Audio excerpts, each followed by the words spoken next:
Good morning, everyone. I'm Thibaut Pastry. I'm neurosurgeon in Lariboisière Hospital in Paris, France. Now I'm a research fellow at UPMC in US. Unfortunately, I cannot do this presentation online, but I hope the presentation will be useful for you. The topic of this presentation is endoscopic anatomy for skull-based nasal approach. What you need to know, it's endoscopic nasal approach. It's one tool amongst others for skull base, and it is important to have the different landmarks to perform a self approach for many skull base lesions. That you also need uh, to know that the endoscopic anatomy it's the same as the transcranial approach, but for a different perspective, and you have to recognize different anatomical structure and the corresponding one for transcranial approach. The endoscopic nasal approach has become a routine surgical approach for many lesions involving the anterior skull base, the cribriform plate, the planum, tuberculum, the sella, and the main indication for tumor around the sella region, but also the endoscopic nasal approach offer direct access to the clivus and craniovertebral junction. So the endoscopic and nasal approach offer direct access to the skull-based lesions through the nasal cavity and paranasal cavities. Uh, what is the nasal cavity is formed by the nasal septum and different turbinates. For the paranasal cavities, there are the sphenoid cavity, ethmoid hair cells, maxillary sinus, and the frontal sinus. For the nasal septum is formed by different bone. We have the septal cartilage, the perpendicular plate of the ethmoid, the vomer, which articulates with the maxilla in the anterior part, and the palatine bone at the posterior part. The nasal septum could have some variation, especially nasal deviation, and we have to check it in the CT scan, property CT scan in a coronal plan that could modify your approach and the choice of the side of the approach, especially for one nostril approach. For turbinates, this is a sagittal view of anatomical dissection from Dr. Roton. There are three turbinates in the nasal cavity. The inferior turbinate, which is the most huge one and important, the middle turbinate, the superior turbinate, with a close relationship with the sphenoid sinus and their ostium, and there is also the extreme turbinate, which is inconstant. The roles of these turbinates are to purify and warm up the air, and we could have some problem if you resect this structure, especially the inferior turbinate, due to the important role to warm the air. That could lead to empty nose syndrome. This is the endonasal cavity from endoscopic perspective on the right side. We can see here the inferior turbinate, the nasal septum, and the nasal floor. On the most important landmark in the nasal cavity is the nasal floor, because when you follow the nasal floor, we can access to the choane and the nasopharynx. And if you are lost into the nasal cavity, the most constant landmark is this nasal floor. Just laterally, we have here the inferior turbinate, which is the most important one. Superiorly, we have the middle turbinate. And if you displace the middle turbinate here laterally, we have the superior turbinate and eventually the supreme turbinate. Mobilizing the superior turbinate, we can access to the sphenoid osteon and the sphenoid sinus. The sphenoid sinus could have some anatomical variation, especially the degree of pneumatization of this sinus. Here it's an example of pneumatized sphenoid sinus, and we can see here a big lateral pneumatization of this lateral recess. So the degree of pneumatization of the sphenoid sinus is not constant, and we have to check it in the preoperative CT scan. That could modify your approach and the difficulty of this approach, because if you are concal type without pneumatization of the sphenoid sinus, it could be difficult to access to the sellar region.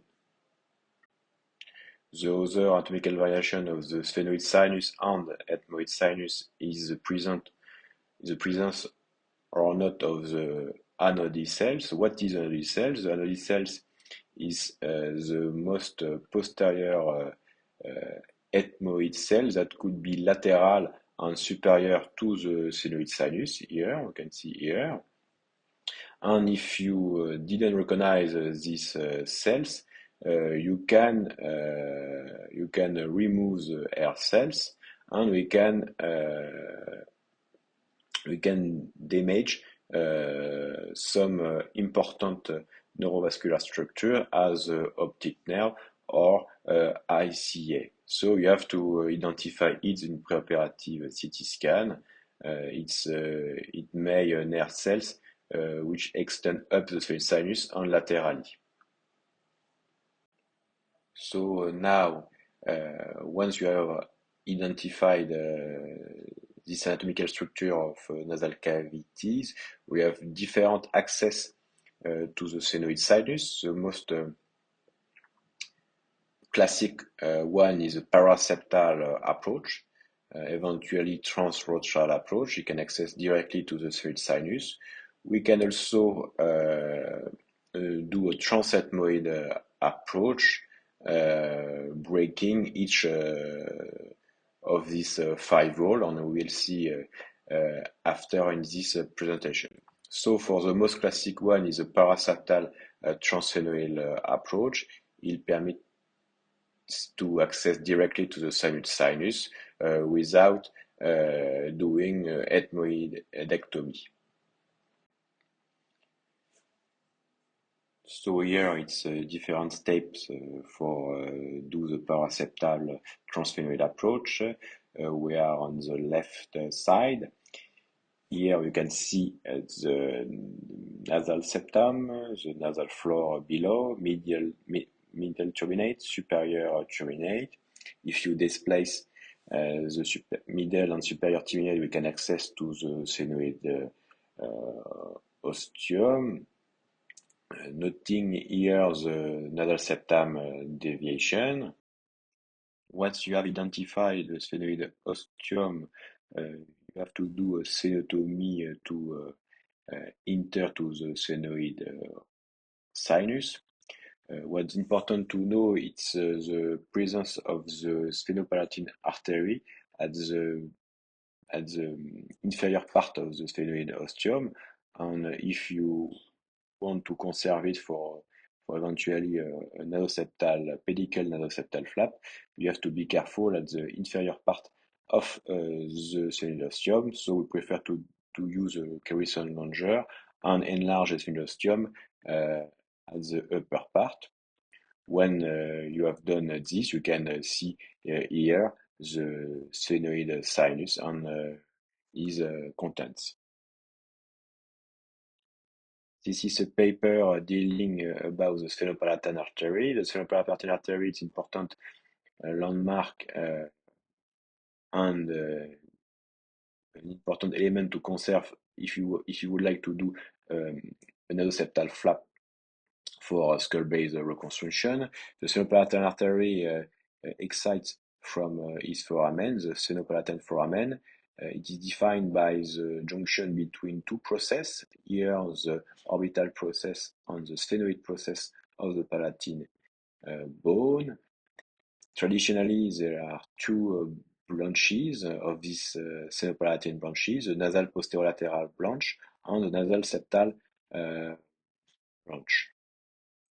Some anatomical variation have been described uh, about the sphenopalatine artery.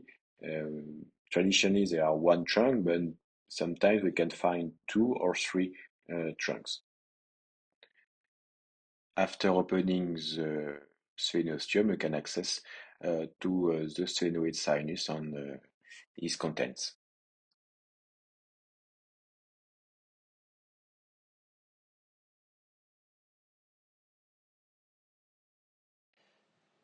After identifying the same landmarks, middle turbinate here, nasal septum, we are on the left side, superior turbinate, choan, nasal floor, below we have the sphenoid ostium.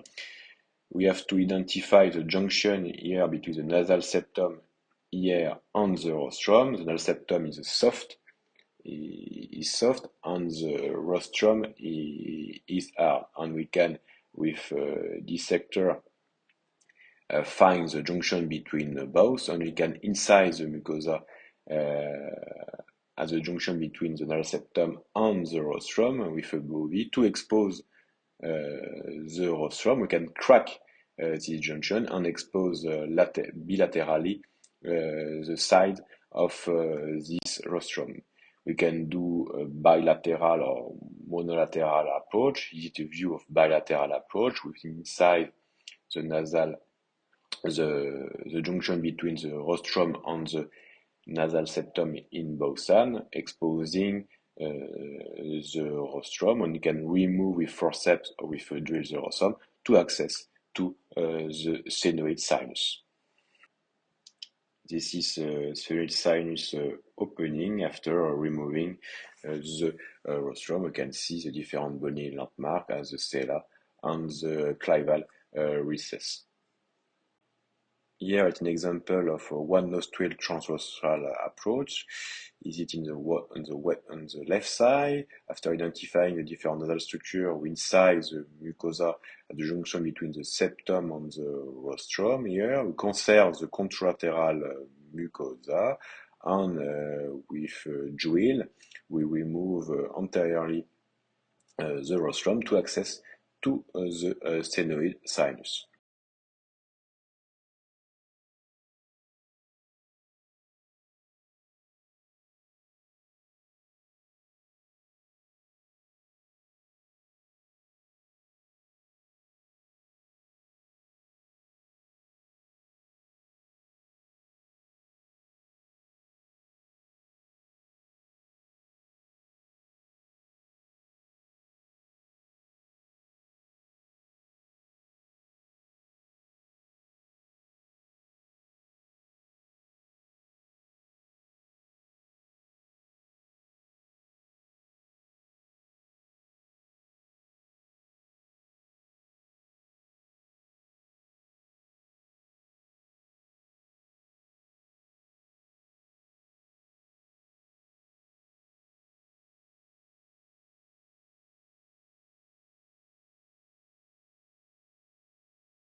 The third way to access to the cerebral sinus is to use the transethmoidal approach.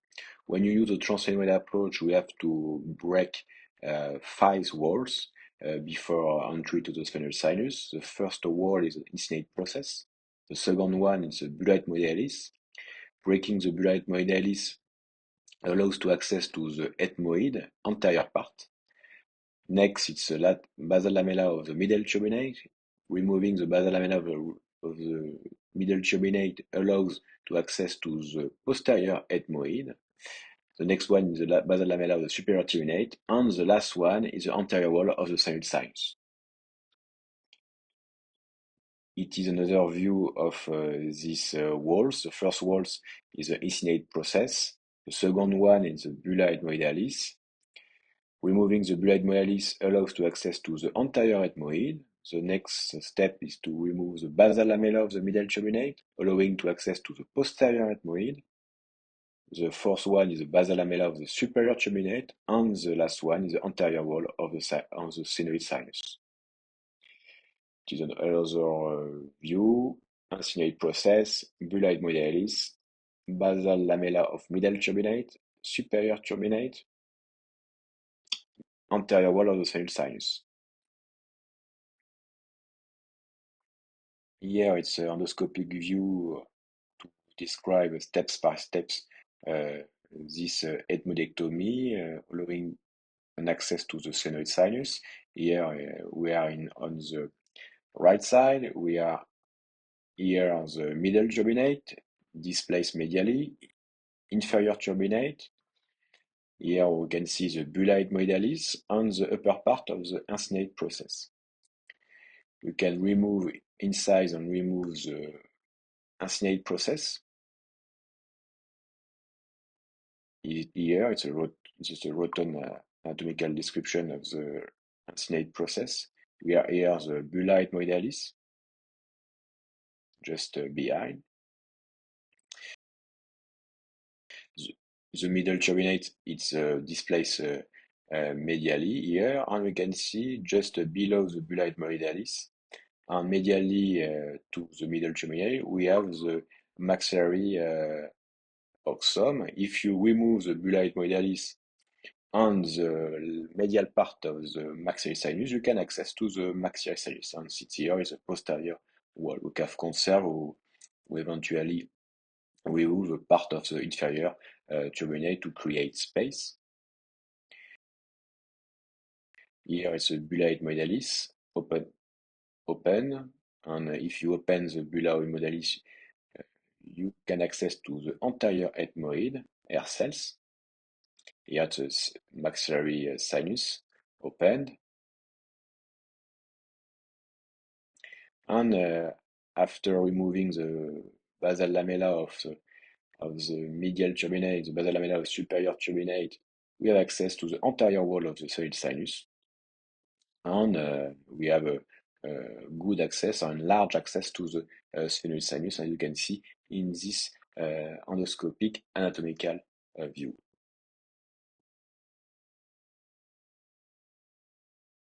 Here it's a quick video showing ethmoidectomy to access to the sphenoid sinus. We are on the right side. Here it's medial turbinate. We remove the medial turbinate. It's a basal lamella of the medial turbinate.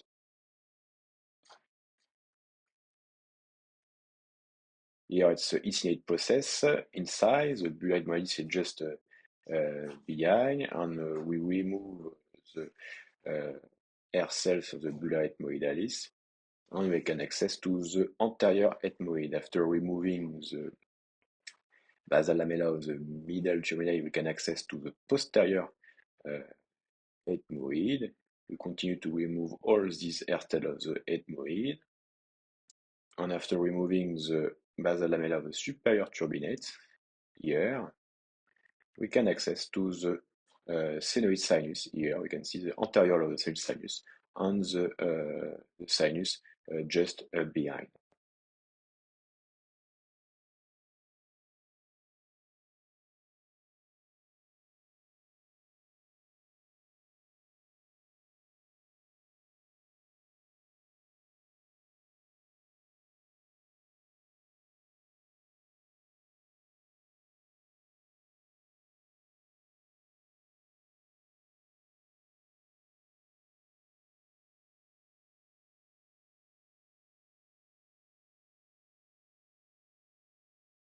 So in conclusion, we have different access to the sphenoid sinus.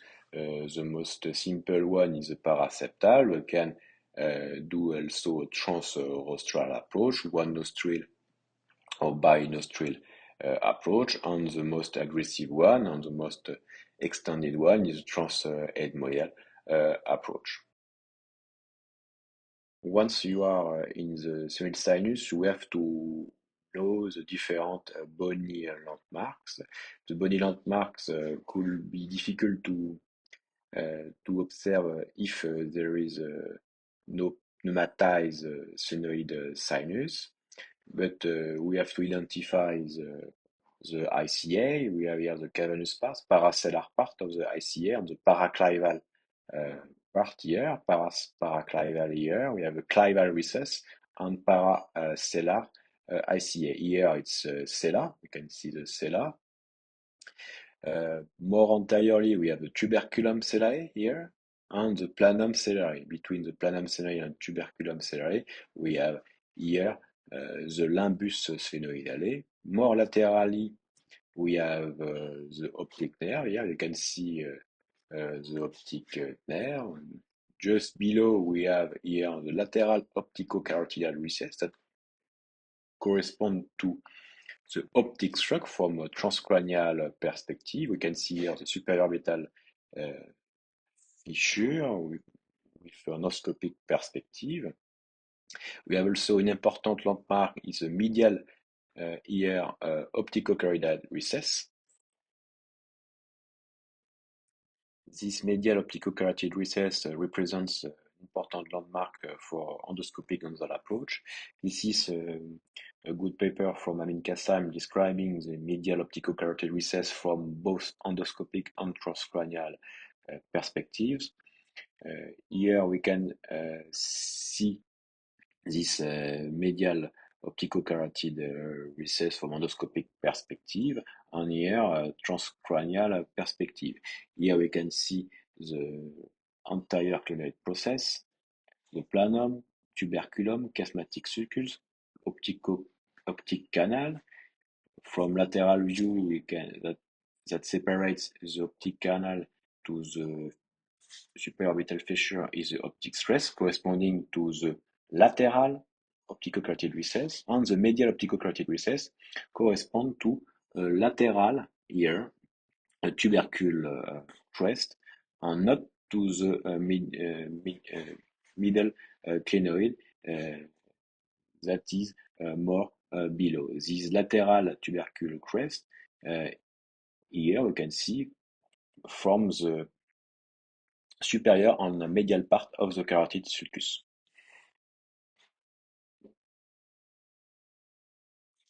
After identifying this important bony landmark, you can access to stellar region. You can remove, for classic transcellar approach, bone over the cellar to access to the radioamateur.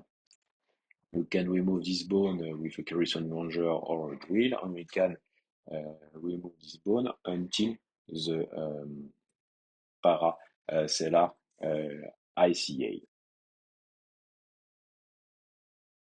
If you displace extradurally the cera, you can access to the dorsum cellae as shown in this photo. After opening the dura mater, you can access to the content of the cella as anterior hypophysis, the stalk, and you can see here the dorsum cellae. From transtuberculum and transplanum approach, we have to remove the bone anteriorly to the cella. Here we can see the planum senoides and the bone was removed. Here the tuberculum cellae. Between the tuberculum cellae and the planum cellae, we can see the limbus sphenoidale.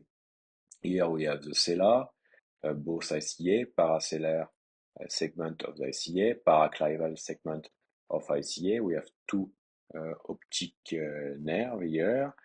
Between the paracellar ICA and optic nerve, we have the lateral opticocarotid recess that correspond from transcranial perspective to the optic strut, and we have the medial opticocarotid recess that correspond for transcranial approach to the lateral tubercle crest. Here it's an anatomical view of the sphenoid bone via a transcranial perspective. You can see here the planum sphenoidale. Just behind we have the limbus of the chiasmatic sulcus. Behind here we have the chiasmatic sulcus and the tuberculum stellae. We have here the sella turcica, and posteriorly we have the dorsum stellae with the posterior clinoid process. We can see here the middle clinoid process and the anterior clinoid process. After removing the planum and tuberculum uh, bone, we can access to the dura. We can inside the dura, taking care not to damage the optic nerve. Here we can see the chiasma on both optic nerve and the two anterior cerebral artery here. Here is a more zoom view. You can, from trans-tuberculum approach, you can see here the dorsum stellae, the hypophysis and the cella are just below. It's a pituitary stall. You can see the optic chiasma on both optic nerve, and the important landmark in this trans-tuberculum approach is the superior hypophyseal artery, as you can see here. More laterally, you can observe the ophthalmic artery and the posterior clinoid process just behind the stalk.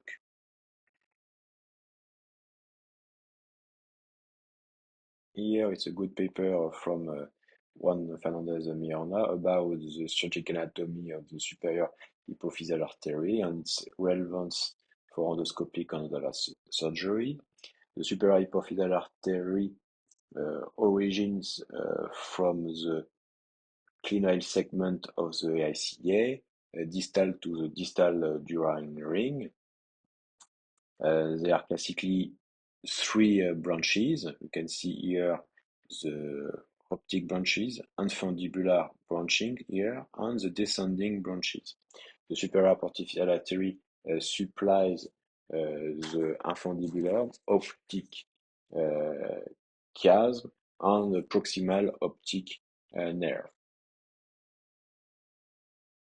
Compromising the superficial artery can cause a visual deficit, and we have to conserve it during trans-tuberculum approach, especially for pathologies uh, like craniopharyngioma. It's another view of trans-tuberculum approach and transplant approach, showing here the two A1 above the optic chiasm, A2, and here it's the frontopolar artery.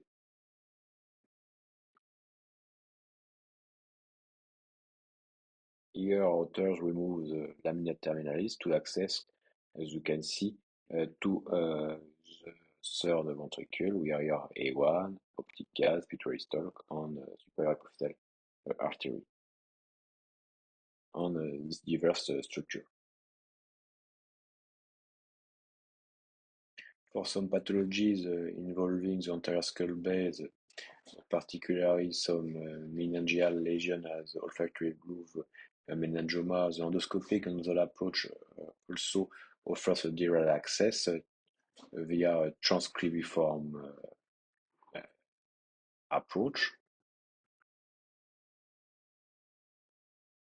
The cribiform plate is part of the ethmoid uh, bone and it supports the olfactory nerve in both sides and is performed by foramina, olfactory foramina. You can see here in this transcranial view. You can see here the ethmoid bone with the cribiform plate and these multiple olfactory foramina for olfactory streaks. Here is a endoscopic view of this 3B-form plate. We can see the hair cells. To access to the cribriform plate, we have to do a complete ethmoidectomy and remove all the hair cells. And we can see two arteries that we have to deal before opening the bone on the dura. It's a posterior ethmoid artery and the anterior ethmoidal artery. Here, different views from Dr. Roton via endoscopic perspective. You can see here the two olfactory bulb here. We have here the cribriform plate. After removing the cribriform plate in one side, on the right side, you can see the olfactory nerve and you have rectus gyrus.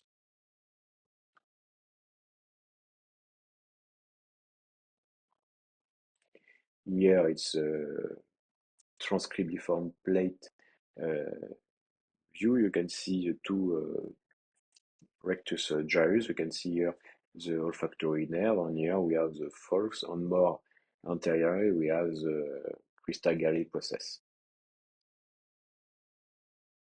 So endoscopic enteral approach offers direct access to the clivus.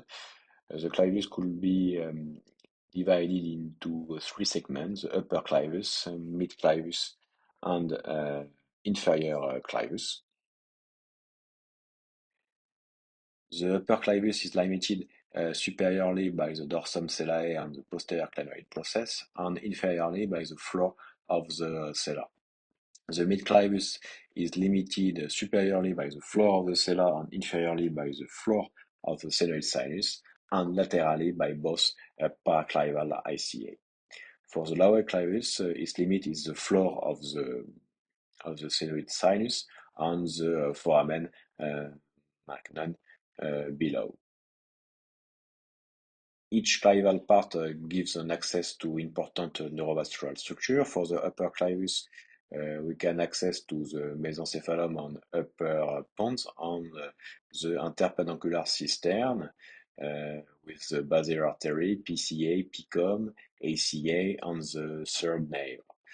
For the mild clivus, we can access to the basilar artery and the cisternal segment of the sixth nerve. The lower clivus give direct access to the junction between the vertebral artery and the basilar artery and the medulla oblongata, as well as the next nerve and the hypoglossal nerve. So the upper clivus give access to the interperpendicular cistern, including the retroinfundibular area, which is one of the most challenging regions to approach surgically. To access to this region, we have two possibilities. Either mobilizing the pituitary gland on stalk lateral and superiorly, or using angle endoscope to remove the posterior clinoid process and access to the retroinfundibular and intercistern peduncle area. Authors describe different pituitary transposition intradurally, extradurally, or interdurally. It is here a good paper from Juan Fernandez Miranda describing the technique of interdural pituitary transposition with transposition of the pituitary gland medially and superiorly, combined with a posterior clinoectomy to access to the interpeduncular cistern.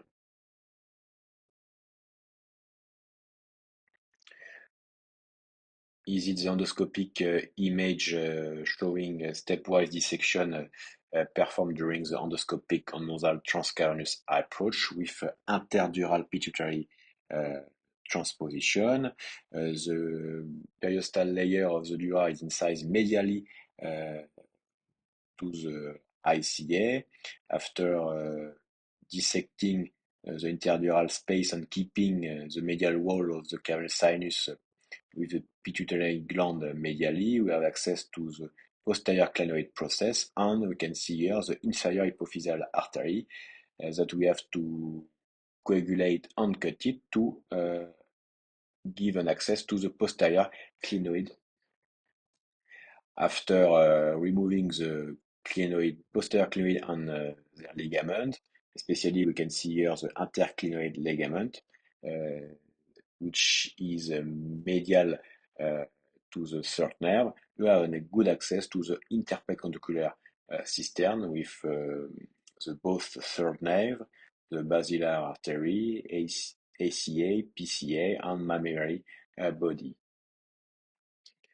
The myoclavius is limited superiorly by the floor of the sella and inferiorly by the floor of the sphenoid sinus, and laterally by the both paraclavial ICA. Drilling the clivus given access to the dura, which is formed by two layers, a periostal layer and uh, propria dura layer, and between both uh, uh, venous plexus, named basilar plexus. Opening the dura over the midclavius given access to the basilar artery and the cisternal segment of the sixth nerve. Care- we have to be careful with the incision of the dura because if you incise the dura too laterally, we can injure the cisternal segment of the sixth nerve that we can see in this image. Here is another view of the sixth nerve trajectory into in cisternal segment from the junction between the pons and the medulla oblongata to the Dorellos canal. Here is a endoscopic canal view showing the trajectory of the sixth nerve, the cisternal segment, interdural segment, and the cavernous segment, just lateral to the paraclavial ICA. Here is another view of the cisternal sixth nerve segment from the junction between the pons and medulla oblongata to the Dorellos canal before the interdural segment.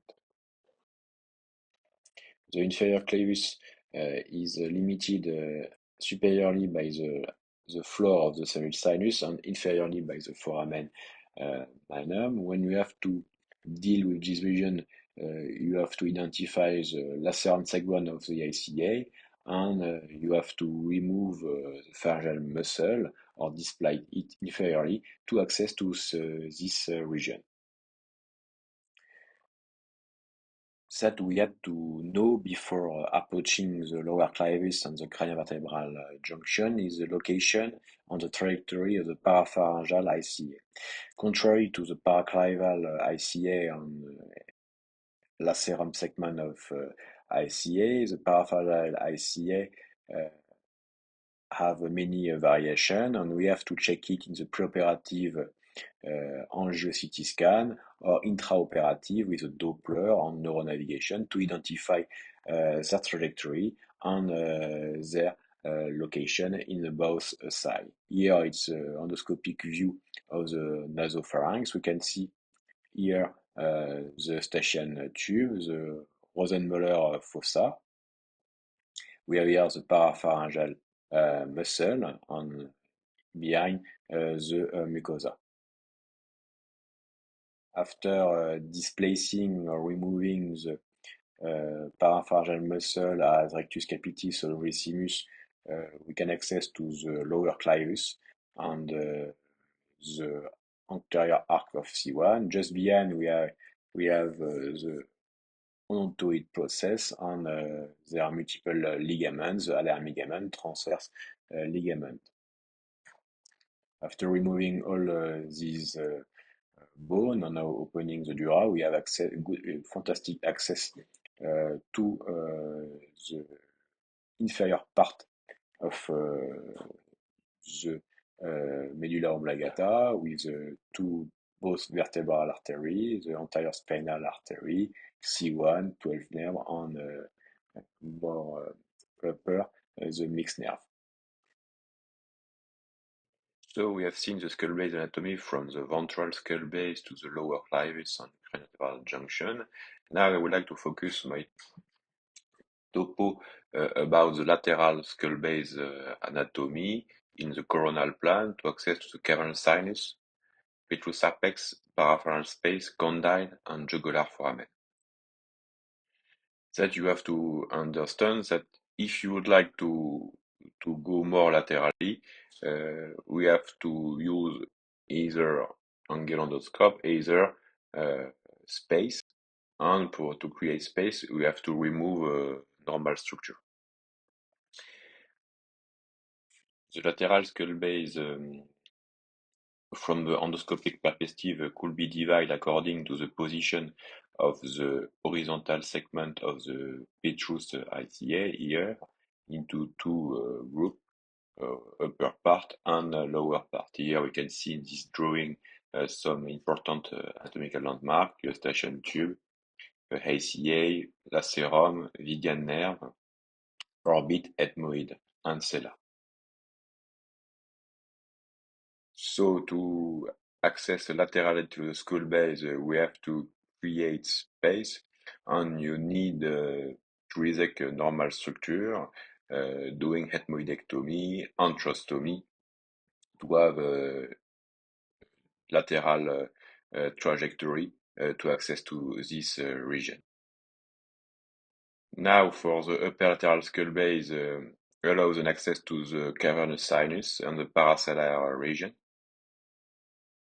The cavernous sinus est une importante and complex structure formed by a neurovascular structure on venous plexus.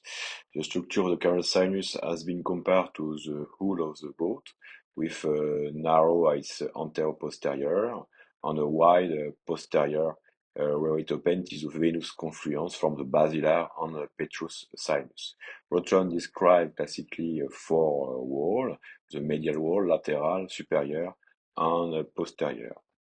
Here we can see an anatomical view of this cavernous sinus with a different wall. We have here the ICA, the third nerve, fifth nerve, fourth nerve, and sixth nerve. Here we can see in this transcranial perspective the roof of the cavernous sinus on the oculomotor triangle. We can see how the third nerve is entering to the cavernous sinus. The oculomotor triangle is defined by some ligaments. We have here the petrous apex, anteroclinic process, and posteroclinic process, and the oculomotor triangle is defined by three ligaments: the anterior petroclinal ligament, the posterior petroclinal ligament, and the interclinal ligament here. In the literature, the existence of the medial wall of the cavernous sinus is still controversial. Some author, as Pierre Carli from Strasbourg, uh, say that a dural wall limiting the cavernous sinus medially doesn't exist, but a perforated fibrous tissue originating from the mesenchyma. Other authors from UPMC describe a true medial wall of the cavernous sinus, and this medial wall uh, is lateral part of cavernous sinus is connecting and anchoring to the ACA, anteroclinic process, intercliminal ligament by some parasalar ligament and the carotidoclinal ligament, like you can see is this drawing, and we have to cut this ligament to resect in some case the medial wall of the cavernous sinus to cure from secreting adenoma. To approach the cavernous sinus, we have several corridors. We can use a transcellular approach to access to the medial part of the cavernous sinus, or you can access to the superior part of the cavernous sinus uh, with the oculomotor triangle through the concavity of the C4 and C5 band. We can access also to the lateral part of the cavernous sinus and the inferior part, lateral to the ICA, through the medial scale. So here it's an example of a transcellular approach to the medial part of the cavernous sinus, resecting the medial wall of the cavernous sinus. We can see here the inferior hypophyseal artery, and we can entry to the cavernous sinus via this corridor. For some pituitary macroadenoma invading the parapedunculaire space on the oculomotor triangle, the endoscopic and nodal transoculomotor triangle approach described by Juan Fernandez Miranda could be a good approach. It permits to access to the superior part of the cavernous sinus between the C4 and C5 ICA segment. One of the key anatomical landmark of this approach is the intercliminal ligament. Here, we can see here in the endoscopic view, and here in this drawing on the right side and on the left side. And when you cut this intercliminal ligament, we can see directly the oculomotor triangle. Behind we have the temporal lobe. And for macroadenoma invading this space, it could be a great approach, avoiding a transcranial approach. When you have to manage cavernous sinus pathology via endoscopic transphenual approach, you have to manage paraclival and paracellar segment of internal carotid artery. That you have to know that there are some variation of the anatomy of the internal carotid artery, and we have to check it in the preoperative CT angio and confirming intraoperative by the intraoperative Doppler before enter to the cavernous sinus in order to reduce the risk of ICA injury. Here it's a classification of Jeffrey Keller of the ICA in 7 segments. The first segment is the cervical segment, C2 segment, the petrous segment with a vertical and horizontal part. The C3 is the lacerum segment, C4 is the cavernous segment, C5 is the clinal segment, C6 is the ophthalmic segment, and 7 it's the communicating segment. For endoscopic and nasal transsceneal approach, the internal carotid artery could be divided in 6 segments. The first one is a parapharyngeal segment, just behind the parapharyngeal mucosa and parapharyngeal muscle, and you have to be careful with this segment due to the variation of the parapharyngeal artery in this region. After, we have the petrous segment with a vertical portion and horizontal portion. Here it's a foramen lacerum. The next segment is a paraclival ICA, and we have here the paracellar segment, paraclinodal segment between the two dural rings, the proximal dural ring and the distal dural ring, and after the distal dural ring, we have the intradural segment.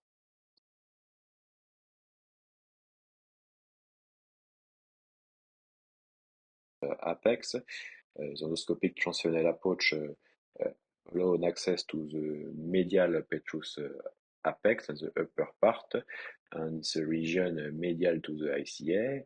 Here it's a right side anatomical view. You can see here the paraclival ICA, the clivus, the sella it's here. We have the paracellar ICA, the supraorbital fissure on the cranial nerve are here. We have here the V2 and the medial petrous apex could be approached via the endoscopic another approach, drilling the clivus and the bone over the paraclival ICA, and immediately medial to the paraclival ICA, we can see the petrous apex.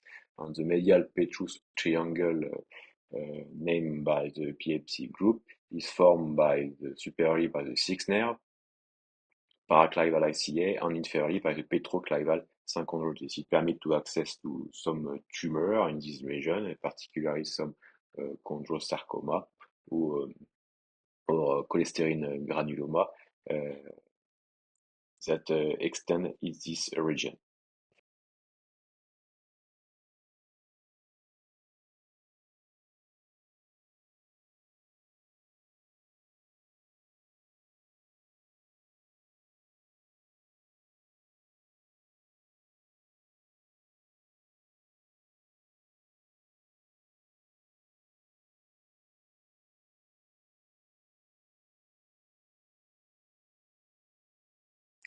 I recommend you to read this paper about the foramen lacerum on the surgical anatomy for endoscopic and nasal approach.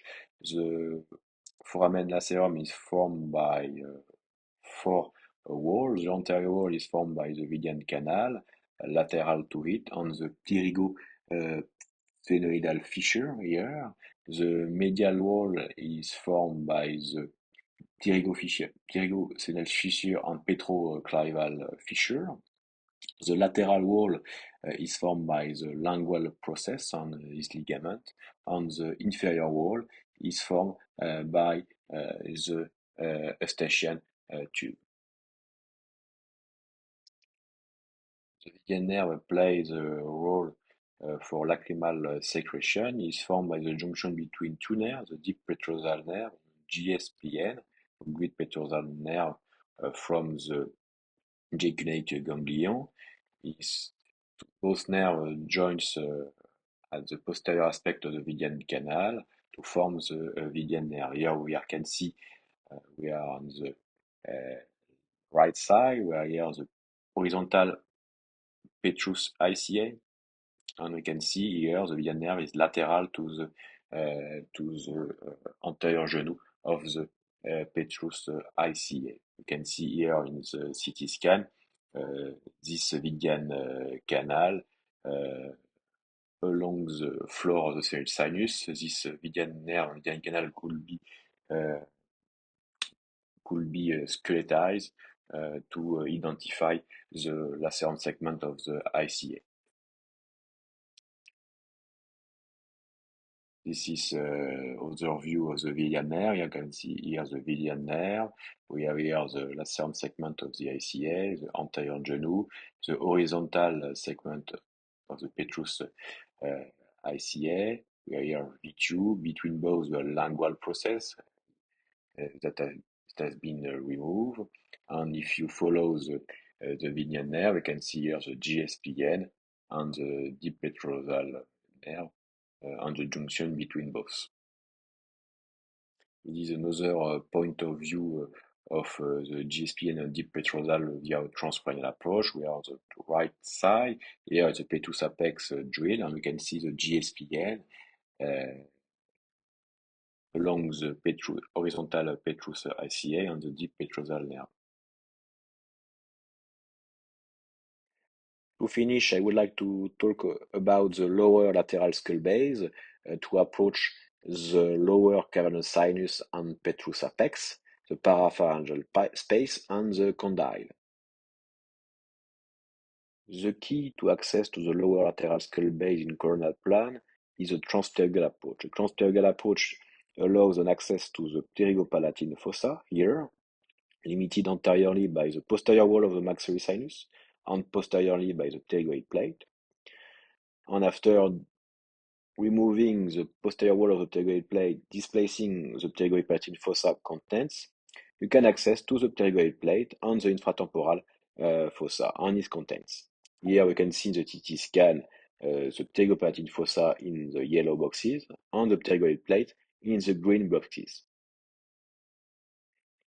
The pterygopalatine fossa contains several arteries and nerve. Here it's a beautiful anatomical description from Dr. Roton. We are on the left side. We are here the paraclival ICA, the sella, the clivus, the nasopharynx. Here we can see the contents of the pterygopalatine fossa. We are here the V2 on the foramen rotundum. Here the infraorbital nerve. Orbit is here.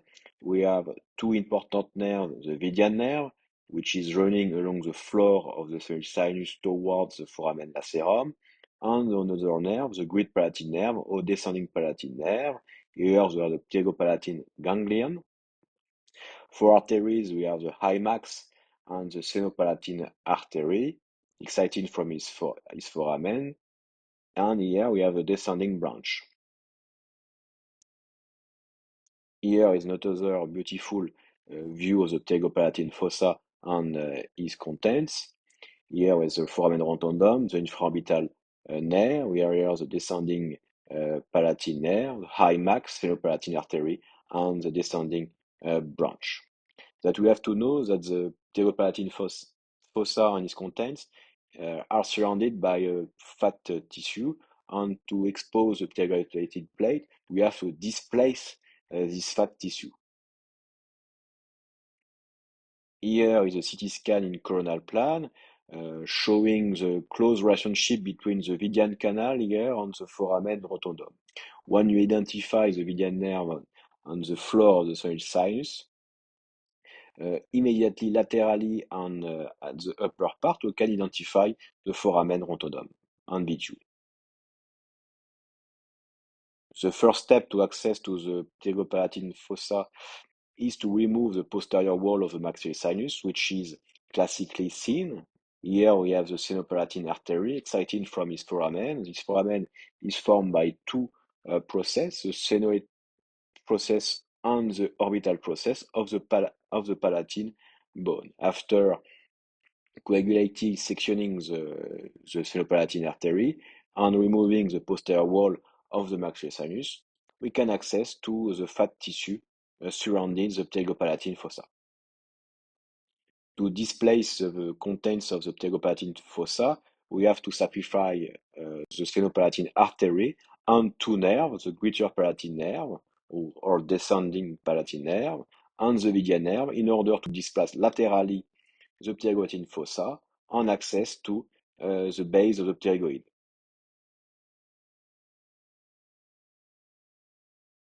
Once you have displaced the pterygopalatine fossa, drill the pterygoid plate, identify the median nerve, foramen lacerum, you can access to the Meckel's cave and the contents of the supraorbital fissure. Here it's a anatomical view on the right side. You can see here the paraclival ICA.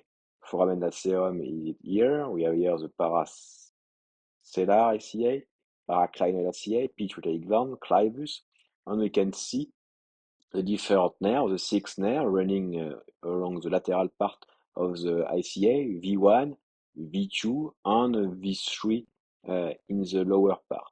So we can access to the Meckel's cave, drilling here the lingual process and the lateral portion of the cavernous sinus through this approach.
Finally, for lesions extended laterally from the inferior clavus toward the jugular foramen, a transjugular, transtubercular approach or familial approach could represent a good alternative uh, compared to transcranial, transcondylar approach. That it is important to know its anatomical landmark on this region.